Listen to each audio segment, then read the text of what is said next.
Lieutenant Colonel Paddy Mayne is a legendary figure in the history of the Special Forces. A celebrated sportsman with a turbulent character, he played a vital role in the early successes of the Special Air Service, SAS, becoming one of its most important commanders. Early life: one of 7 siblings, Robert Blair Paddy Mayne, 1915 to 1955, was born into a prosperous family in Newtownards in Northern Ireland. He was a superb athlete and all-round sportsman, most notably representing both Ireland and the British Lions at rugby. Mayne was a complex and enigmatic character. A man of great intelligence, he trained as a solicitor and developed a love of literature. Yet he was also troubled and tempestuous. Overly fond of alcohol, with an outrageous sense of humor, Mayne's raucous behavior could often spill over into violence. Second World War. Early in the Second World War, Mayne joined the Royal Ulster Rifles, but his thirst for adventure soon led him to volunteer for the Commandos, Britain's new amphibious assault troops. Arriving in the Middle East in 1941, Mayne's unit, No. 11 Scottish Commando, fought in Syria against the Vichy French.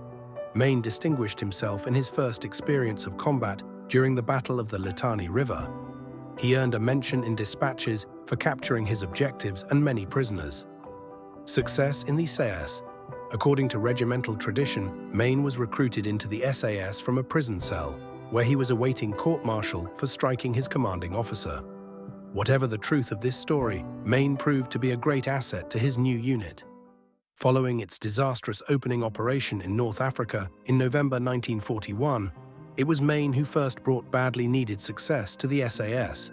On the night of 14th December, he led a small group in an attack on Tamat airfield in Libya. Mayne's team burst into the officers' mess and gunned down the Germans and Italians inside.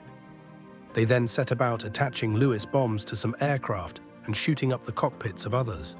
In total, 24 aircraft were destroyed, together with fuel tanks, an ammunition dump, and a line of telegraph poles. Taking command after the capture of David Stirling in January 1943, command of 1st SAS Regiment passed to Mayne. He rose to the challenge, leading it through campaigns in Sicily, Italy, France, and Germany. Each of these saw the SAS taking on difficult new roles. French resistance. In 1944, the unit reverted to its previous title of 1st SAS and took part in the Allied invasion of Europe. Between June and September 1944, it operated in a guerrilla role, working behind enemy lines with French resistance fighters, known as the Maquis, to sabotage transport and industrial infrastructure, ambush enemy columns, and coordinate airstrikes. This campaign was marked by increased savagery. Oldenburg. Finally, in 1945, Mayne led his troops into the heart of Germany at the head of the Allied advance. This campaign saw the tables turned on the SAS as they now became the victims of ambushes, snipers, and mines. On the 9th of April near Oldenburg, Mayne performed his last great feat of heroics, rescuing some of his men who had been pinned down in a ditch following an ambush. During this action, Mayne drove off or killed enemy snipers who were hiding in nearby farm buildings.